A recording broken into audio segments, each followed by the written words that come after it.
Hi, this is Trevor from Making the Better Room, and we're taking a little day adventure today to Five Islands Park, and we've gone for a little walk down the beach already. I've got some footage from that from earlier. We were going to do some hiking on the trails, but we've decided not to. It's really hot and sticky, and we're also planning to stop at Economy Falls, so we're probably going to save our hiking for there. And Blair's a little tired, so we don't really want to wear him out on the trails here before we go there. So anyways, we've had an interesting adventure, and I'm going to show you something here in a second. So here we are down on the beach at Five Islands Provincial Park in Five Islands, Nova Scotia, and the tide is out right now. It's on its way back in. Actually, I think low tide was probably about an hour ago, and you'll see some of the islands. There's the large island. There's two smaller ones behind it, and then I think there's one off in the distance. I'm not sure where the fifth island is, but we're just taking a look around here, and you can see when the tide goes out, it goes way out. And this is the Bay of Fundy, if you're not familiar with the area. So, but this is you know, a place in the world known for the world's highest tides. The beach here isn't as nice as in some places, very rocky. And then when you get down there, very mucky. But the tide does come up pretty high here. But I believe that island there is called Moose Island. And I don't know if there's any moose on it. I doubt that there is. But I think when the tide is low, you can actually walk over to the island.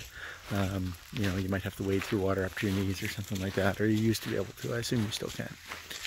There are some channels you can see where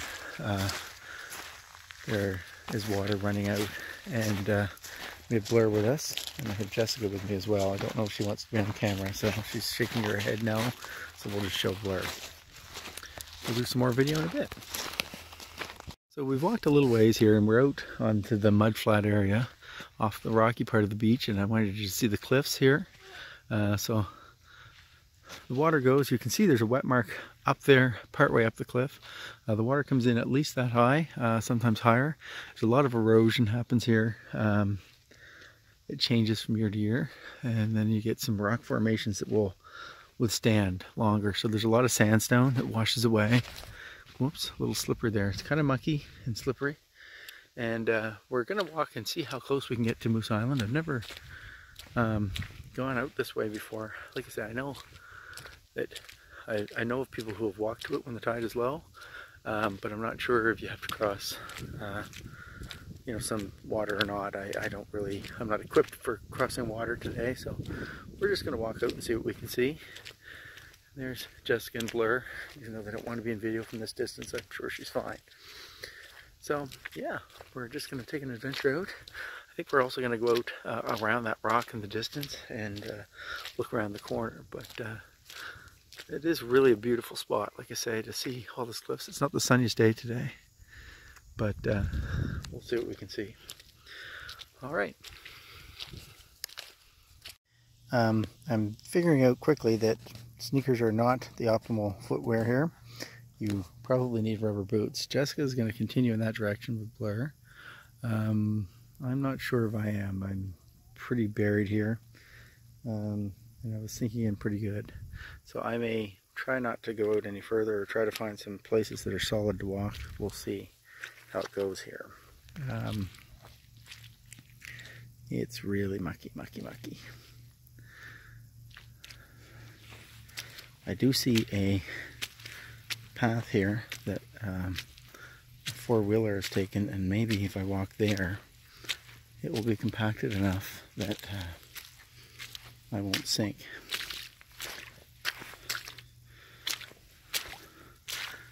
I will try this trail.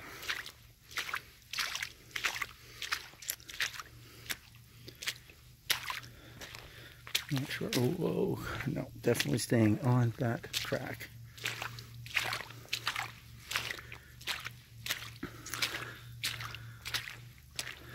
There's the island straight ahead. And even on this track, I'm sinking in spots.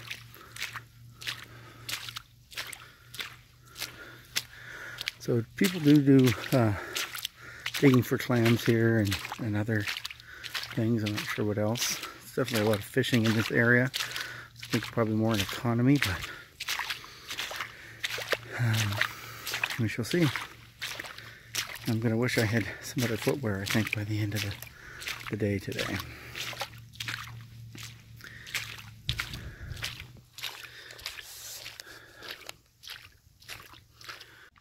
Okay, we've got down quite a way and we've gotten out of the muck and back into some rocks. We're actually really close to the island. It does look like you could probably walk across, although because the tide's coming back in, we would probably get caught in that. So I don't think we'll go across and touch the island, although I might like to come back and do that someday. And there's another little landmass. I think that actually gets completely submerged when the tide comes in. And what we're going to do is we're going to walk along this rocky section along the water's edge and get back to those rocks there. And we'll take a peek around the corner because I think there's some really nice red sandstone around the corner to offset the black. Blur is being a really good little adventure dog. He's having a good time. Was filthy. He's getting a little bit cleaned up with the water down here. And having a good time. Yeah, you can see that the tide's starting to come back in here. So we want to make our way here so that we're not in any jeopardy. But the island is really cool. You can see here how quickly the tide is starting to rise as it's coming back in. And we're going to get in trouble here real fast if we don't get moving. So come on this way, Jess, fast. So this is an area that you don't want to get stuck in. The tide is coming in. You can see it coming towards me there. We're heading back out of this. Fast, fast, fast. Quickly, Jess.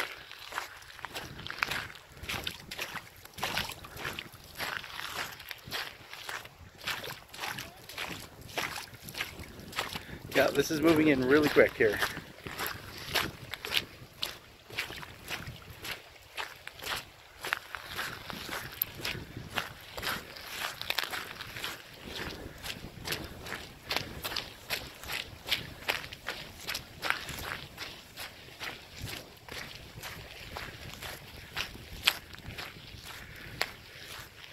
Could really easily catch you off guard if you weren't ready for it.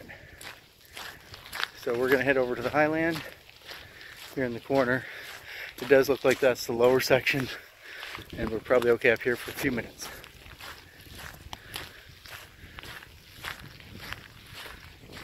So we got a real shock there. I was just basically standing out there in the middle of that 2 minutes ago. The tide moves in very, very quickly, and that just gives you a really good idea of how quickly the thing can change, how quickly the water levels can change here. So if you do come, make sure you're well aware of what time the tide changes and how quickly it changes, because you could end up in a bad situation very easily, especially if you're not a swimmer or whatever the case may be. We're going to head over here to these higher areas, and then we'll take a walk back down the beach and see what else we see. But really neat spot. Again, another part of the Bay of Fundy where the world's highest tides exist. And you can see why they're the world's highest tides, just based on how fast they come in there. Hey, there's an eagle on top of that rock. I don't know if you can see it. Try to zoom in.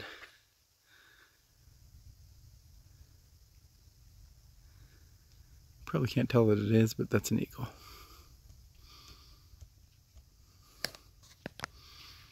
Here comes Blur with the island in the background, and you can sort of see there's quite a large beach on the island, but I think that goes all completely into water. Actually, I can see a tent on the island, I think. Somebody must be camping there for the night, so they must have walked over trying to spend a night there. I'm going around. Down by this rocky point, though, there is slightly better walking. It's a little bit less mucky than it was where we've been out. So that's good if you don't have proper footwear. This is really neat. I want to show you this here. Look at the way the rock is all pitted here. in the ground, all the sandstone and stuff. Really cool, very pitted, kind of neat, different, something you don't see everywhere. Okay.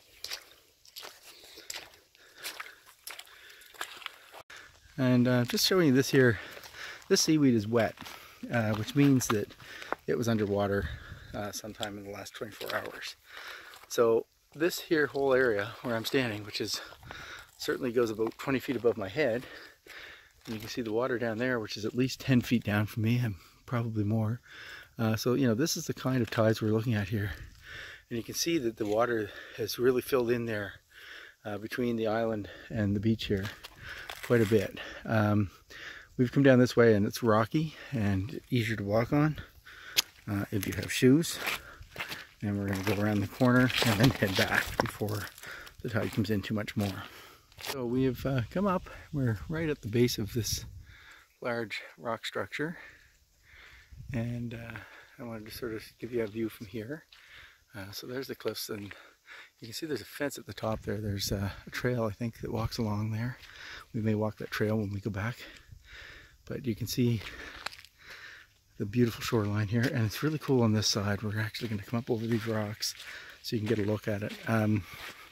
One other thing that I want you to take note of, now it is a Tuesday late morning, but it is not very busy here. You can see there's Jessica and Blur. So, you know, it is a quieter spot than some of the places. There's a couple of people there in front of us, but pretty quiet spot in general. The shoreline on this side is gorgeous, I think. There would have been a nice muddy beach here. And if you look along the shoreline, just beautiful. Really neat to see.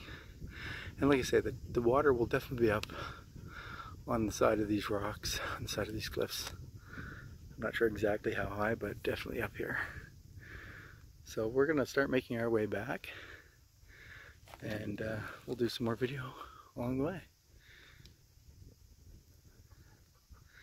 And you can see the amount of water that has come in. If I turn around here without falling. So we could have walked to that island probably 15 minutes ago. Now you can see there's a significant amount of water between this side and that side. So we're heading back and we'll see what else we see. So we're walking back now. You'll have to excuse my shakiness. It is kind of rough walking on those rocks here, but I don't really want to walk in the muck. And you can see just the amazing sandstone walls here, and you can also see the effects of erosion. You can see at the bottom there's a lot of rocks that have obviously come crashing down, so you do want to be a little bit careful. Don't think there's much active erosion happening throughout the day, but some of these big rocks I'm sure have fallen down from the cliffs and are here because of that. So we're going to head back down that way, and we'll probably do some hiking up at the top, on the top of these cliffs as the tide comes in. You can see there's a big piece of driftwood there, and you can see, so the tide will definitely be up where we are, definitely up this high. Ooh, I just saw something fall over there, and I saw dust. I don't know if you can see it on the video or not, but so we don't want to be too close to the edge. Jessica's moving further out away from the edge right now. That was kind of crazy. I just said you don't have to worry about it, but apparently you do. So yeah, don't walk too close to the rock walls, or you might have a rock fall on your head. As unpleasant as that would be. Also, you can see there's strips of different types of rock in here. There's one here I'm looking at, and I want to just go and take a look at. There used to be a lot of quartz and stuff in this area, I believe. And I'm not any kind of a rock person, but you can see there's a strip of something going right through here. And looks like some quartz, maybe some blood quartz or something. There's some red in it. And it goes right through the middle of that rock. That's pretty cool. And you can see on some of the sandstone here, some of it's gray and some of it is really red. So I think that's pretty neat to see. And you can see where it changes here.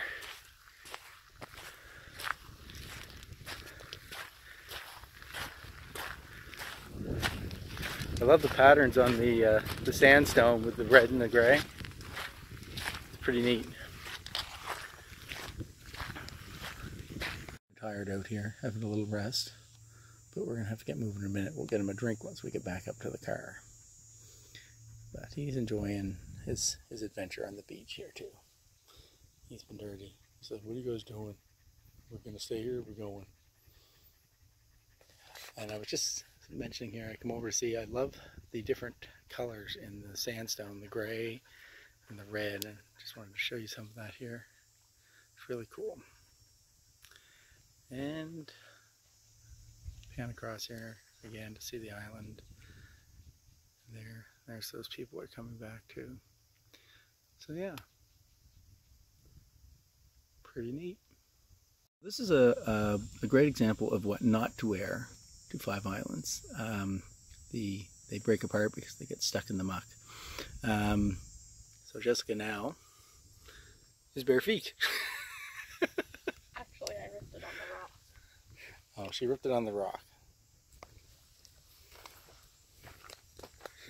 Okay, that's the end of our little adventure here at Five Islands. We were going to do some hiking, but we've decided not to today.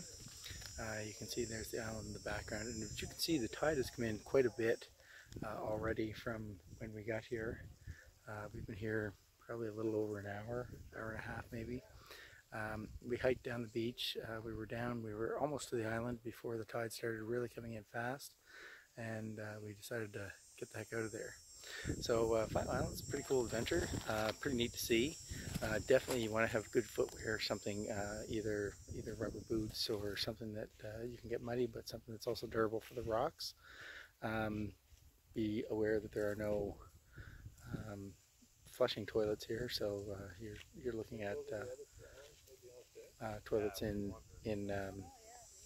little buildings and stuff like that. So anyways, that gives you a little view of behind us there of what you can see. Not a real busy park, but a great day for a little adventure. That's it for now. I'll talk to you later. Bye-bye.